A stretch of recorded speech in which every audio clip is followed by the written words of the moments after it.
Hello दोस्तों, स्वागत है आपका आपके अपने यूट्यूब चैनल एजुपुर में। तो दोस्तों, आज की हमारी वीडियो बीए फर्स्ट ईयर के सेकेंड सेमेस्टर के शिक्षा शास्त्र विषय से रिलेटेड है। पेपर का नाम है भारतीय शिक्षा पद्धति के विकास एवं चुनौतियां।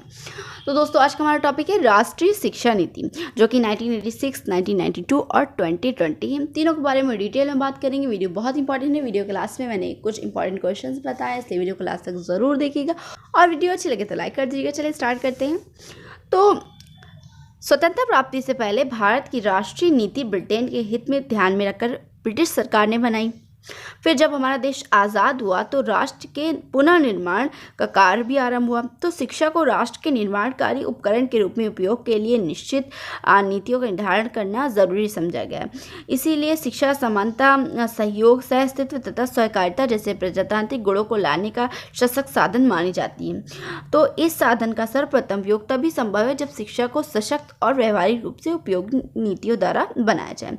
तो जब जैसे जैसे ये विचार आया तो अलग अलग समितियों ने, अलग अलग संगठन ने, कमीशन ने अपने अपने विचार व्यक्त किए। स्वतंत्र भारत में राष्ट्रीय शिक्षा आयोग ने राष्ट्रीय शिक्षा नीति की आवश्यकता पर जोर दिया, जिसके स्वरूप भारत सरकार ने 1968 में स्वतंत्र भारत की प्रथम राष्ट्रीय शिक्षा नीति की घोषणा की थी। लेकिन हुआ क्या कि 1977 में जनता सरकार ने राष्ट्रीय शिक्षा नीति की जो रूपरेखा है वो तैयार किया, लेकिन सरकार गिर गई। इस कारण इसे लागू नहीं किया जा सका। फिर 1984 में तत्कालीन प्रधानमंत्री श्री राजीव गांधी जी ने शिक्षा नीति में परिवर्तन की आवश्यकता महसूस की, जिसके फलस्वरूप 1986 में नई शिक्षा नीति को लागू किया गया और इस प्रकार नई राष्ट्रीय शिक्षा नीति के अकॉर्डिंग ही शिक्षा प्रदान की जाने लगी। फिर जैसे उनकी सरकार चेंज हुई तो 1990 में तत्कालीन केंद्र सरकार ने आचार्य राममूर्ति की अध्यक्षता में एक 17 सदस्यीय समिति का संगठन किया, मतलब कि पुनः शिक्षा नीति में परिवर्तन लाने पर उन्होंने जोर दिया। तो इस प्रकार 92 में संशोधन हुआ और 92 में नई राष्ट्रीय शिक्षा नीति यानी 86 के बाद 92 में फिर से स्थापना की गई। तो राष्ट्रीय शिक्षा नीति 1986 का मूल्यांकन करके उसमें परिवर्तन और परिमार्जन करके 92 में फिर से लागू किया गया। तो सन 1985 में शिक्षा की चुनौती नामक दस्तावेज को पूरे देश में जारी किया गया। इस दस्तावेज पर बहस हुई। समाज के विभिन्न वर्गों ने इस बहस में भाग लिए और मई 1986 में भारत सरकार ने शिक्षा नीति 1986 का प्रारूप तैयार किया और इसे जारी भी कर दिया। फिर मानव संसाधन विकास मंत्रालय ने इसे नवीन शिक्षा नीति को सुचारू रूप से ढंग से चलाने के लिए इसे कार्यान्वयन में लाया। तो इस प्रकार राष्ट्रीय शिक्षा नीति का प्रारूप रखा गया था। 1986 की शिक्षा नीति भारत सरकार की पहली राष्ट्रीय शिक्षा नीति है, जिसमें नीति के साथ उसके क्रियान्वयन की पूरी योजना भी प्रस्तुत की गई और साथ ही इसके लिए पर्याप्त संसाधन भी जुटाए गए।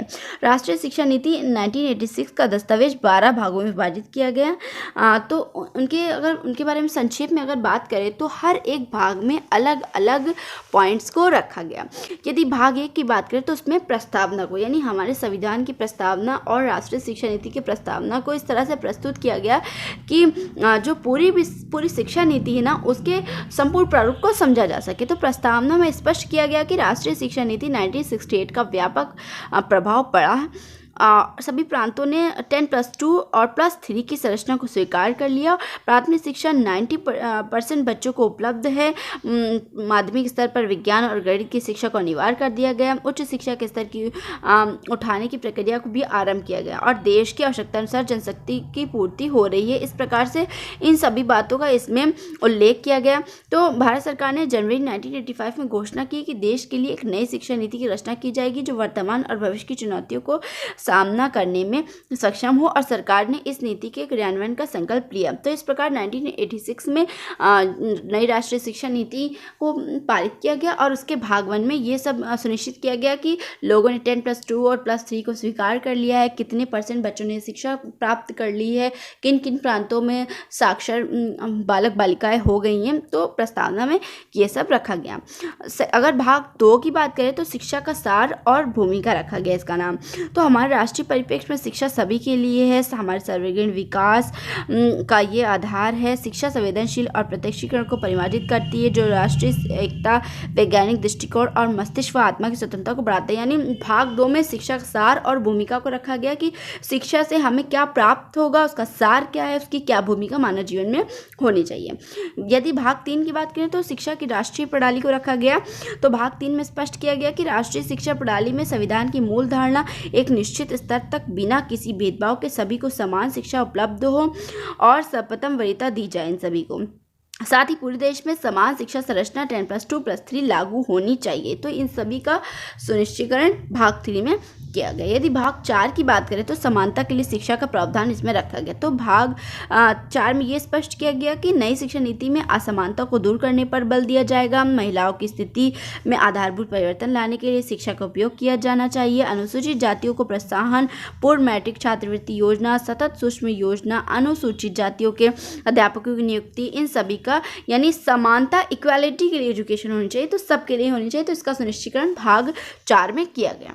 यदि भाग 5 की बात करें तो विभिन्न स्तरों पर शैक्षिक पुनर्गठन किया गया। यानी भाग 5 में 5वें भाग में पूर्व प्राथमिक स्तर पर शिशुओं के पोषण, प्राथमिक स्तर पर बच्चों की रुचि प्रक्रिया, माध्यमिक स्तर पर गति निर्धारक विद्यालयों की स्थापना और उच्च स्तर पर खुले विश्वविद्यालय की स्थापना पर बल दिया गया। साथ ही यह घोषणा की गई कि चुने हुए क्षेत्रों में रोजगार की उपाधि से विलय करने की शुरुआत की जाएगी। यानी 5वें भाग में विभिन्न स्तरों पर शैक्षिक पुनर्गठन किया गया और उनके ऑर्गेनाइजेशन पे ज़्यादा ध्यान दिया गया, उन्हें रीऑर्गेनाइज करने पर बल दिया गया। यदि भाग 6 की बात करें तो इसमें तकनीकी एवं प्रबंधन की शिक्षा को महत्व दिया गया। यानी इस भाग में तकनीकी तथा प्रबंधन शिक्षा के पुनर्गठन में 20वीं शताब्दी के अंत तक की अनुमानित परिस्थितियां, विशेषकर अर्थव्यवस्था, सामाजिक वातावरण, उत्पादन व प्रबंधन प्रक्रियाओं में होने वाले संभावित परिवर्तन, ज्ञान की तीव्रता से बढ़ोतरी, विज्ञान, इन सभी को उल्लेख और इन सभी की उन्नति पर ध्यान दिया गया। यदि भाग 7 की बात करें तो शिक्षा प्रणाली का क्रियान्वयन के बारे में इसमें रखा गया, यानी मेकिंग द सिस्टम वर्क। तो भाग 7 में सर्वोच्च बौद्धिकता, लक्ष्य की गंभीरता तथा नवाचार का सृजनशीलता के लिए आवश्यक स्वतंत्रता के वातावरण में शिक्षा का प्रबंधन करने की आवश्यकता पर बल दिया गया। भाग 8 की बात करें तो शिक्षा के पाठ्यक्रम तथा प्रक्रिया का अवनीकरण, यानी इस भाग में सांस्कृतिक मूल्यों और वैज्ञानिक सोच में समन्वय करने पर बल दिया गया। मूल्यों की शिक्षा और भारतीय भाषाओं में विकास के साथ साथ गणित और विज्ञान की शिक्षा पर भी बल दिया गया और स्वास्थ्यवर्धक क्रियाओं, खेलकूद आदि पर भी बल दिया गया। और अंत में परीक्षा प्रणाली का मूल्यांकन और प्रक्रिया को सुधार के लिए सुझाव भी दिए गए। यानी इस भाग में प्रक्रिया और अवनीकरण, रीऑर्गेनाइजेशन पर बहुत ध्यान दिया गया। यदि भाग 9 में बात करें तो इसमें अध्यापक के लिए प्रावधान रखा गया। तो इस भाग में अध्यापकों को रचनात्मक और सृजनात्मक दिशा में प्रोत्साहित एवं प्रेरित करने वाली परिस्थितियों के लिए तैयार करने के लिए सरकार के प्रयास की बात कही गई और अध्यापक चयन विधियों का पुनर्गठन करना चाहिए। संपूर्ण राष्ट्र में अध्यापकों को एक समान वेतन और सेवा शर्तों का प्रयास भी होना चाहिए। तो इन सभी बातों का भाग 9 में अध्ययन किया गया। यदि भाग 10 की बात करें तो इसमें शिक्षा प्रबंधन की बात की गई। इस भाग में प्रशासन के विकेंद्रीकरण पर बल दिया गया। राष्ट्रीय स्तर पर भारतीय शिक्षक सेवा, राज्य स्तर पर प्रांतीय शिक्षक सेवा और जिला स्तर पर जिला शिक्षा परिषद के गठन की बात की गई। शिक्षकों, नियोजकों, प्रशासकों और संस्थाओं के प्रयोजनों के प्रशिक्षण की विशेष प्राथमिकता दी गई। यानी बेसिकली भाग 10 में मैनेजमेंट पे ज़्यादा ध्यान दिया गया कि किन के विकास पे आपको ज़्यादा बल देना है, किन की उन्नति पे आपको ज़्यादा ध्यान देना है।